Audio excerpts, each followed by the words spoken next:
గౌరాణి పరదాల చాటున తిరిగే జగన్మోహన్ రెడ్డికి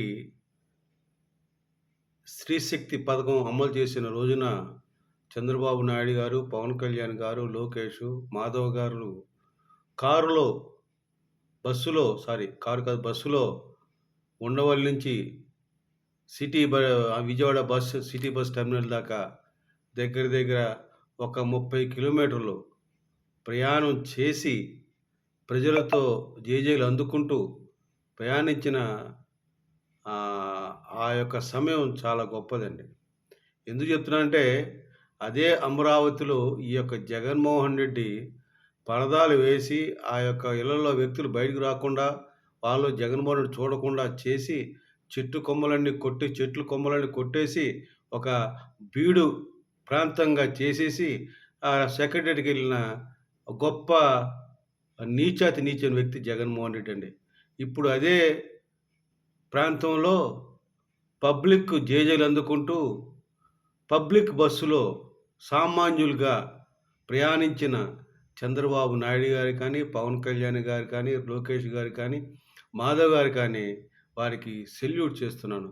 ఆ సామాన్యమైన వ్యక్తులతో ప్రయాణిస్తూ, వాళ్ళ కష్ట సుఖాలు తెలుసుకుంటూ, వాళ్ళ యొక్క బాగోగులు తెలుసుకొని, దాన్ని బట్టి కూడా ఓ ఒక ప్రభుత్వంలో ఏం చేయాలని ఆలోచిస్తున్నారు.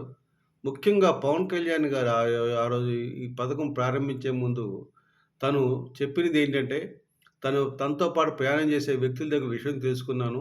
ఈ యొక్క ఉచిత స్త్రీ బస్సుల వలన ఒక్కొక్క స్త్రీకి కుటుంబంలో 1500 నుంచి 2000 దాకా ఉపయోగపడుతుంది. లబ్ధి చేకూరుతుంది. వాళ్ళ యొక్క ఆర్థిక స్వావలంబన పెరుగుతది.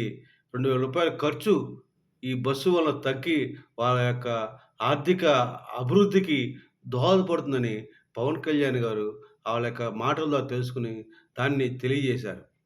అంటే ఏంటంటే మొత్తం ఆంధ్ర రాష్ట్రం అంతా కూడా సామాన్యులకి 5 రకాల బస్సుల్లో స్త్రీలకి ఎవ్వరికైనా ఏ స్త్రీ అయినా సరే మన ఆంధ్రప్రదేశ్ స్త్రీ అని చూపించి ఆ కార్డ్ ఏదో ఆధార్ వస్తువు పలానా ఏదో ఒక గుర్తింపు కార్డ్ చూపించి ప్రయాణం చేయొచ్చు ఎక్కడికైనా. ముఖ్యంగా ఎక్కడి నుంచో పొద్దున్నే కూరగాయలు తీసుకొని కావచ్చు, ఈ చేపలు, రొయ్యలు ఇట్లా తీసుకొని పొరుగు నుంచి వచ్చే అమ్ముకునే వాళ్ళుంటారు. వాళ్ళందరికీ ఇది ఒక దివ్యౌషధం లాంటిదండి. నిజంగా చంద్రబాబు నాయుడు గారు జగన్మోహన్ రెడ్డి అన్నట్టు అమలు చేయరు, కాదు అని నానా మాటలు యాగి చేశాడు, అవమానించాడు కుటుంబ ప్రభుత్వాన్ని, ఎగతాళి చేశాడు, ద్వేషించాడు జగన్మోహన్ రెడ్డి. అయినా కూడా చంద్రబాబు నాయుడు గారు, పవన్ కళ్యాణ్ గారి యొక్క సహకారంతోటి ఈ యొక్క స్త్రీ శక్తి పథకాన్ని అమలు చేసి చూపిచ్చారు. నేను చూస్తున్నాను. 15 తారీఖు కావచ్చు, నిన్న కావచ్చు, ఈరోజు కావచ్చు, స్త్రీలు సంతోషంగా బస్సుల్లో ప్రయాణిస్తూ తమకి అవసరాలకి తగు శ్రద్ధతోటి ప్రయాణిస్తూ ప్రభుత్వాన్ని పొగుడుకుంటూ మనకి మంచి ప్రభుత్వం ఉంది. ఈ కూటమి ప్రభుత్వంలో మనకి ఆ యొక్క ఆర్థిక స్వావలంబన ఏర్పడింది అని అనుకుంటున్నారు. పైగా కొంతమంది స్త్రీలైతే నేను విన్నానండి. చెప్పుకుంటున్నారు బజార్‌లో. వాళ్ళేమనుకుంటున్నారు, ఈ యొక్క ఫ్రీ కదండీ! ఫ్రీ అని అనుకోకుండా, ఈ ఫ్రీగా ఎంత మిగిలింది ఆ రోజు ఈ బస్సు వలన ప్రయాణానికి? రోజుకి ఇంతకుముందు రూ. 100 అయ్యేదా? 200 అయ్యేదా? ఆ డబ్బుల్ని ఒక పొదుపు బాక్స్‌లో యేసుకొని, ఈ డబ్బుల్ని ఇంకొక దానికి ఉపయోగించుకునేటట్టు వాళ్ళు భావిస్తున్నారు. నెలకి ఎంత పొదుపు వస్తది? దీనివల్ల ఎంత మనకి ప్రభుత్వం వల్ల మనకెంత ఆదాయం లభించిందని లెక్కలేసి ఆ డబ్బులు వేరే దానికి వాళ్ళ యొక్క అభివృద్ధికి ఉంటామని చెప్తుంటే మాకు చాలా సంతోషమేసింది.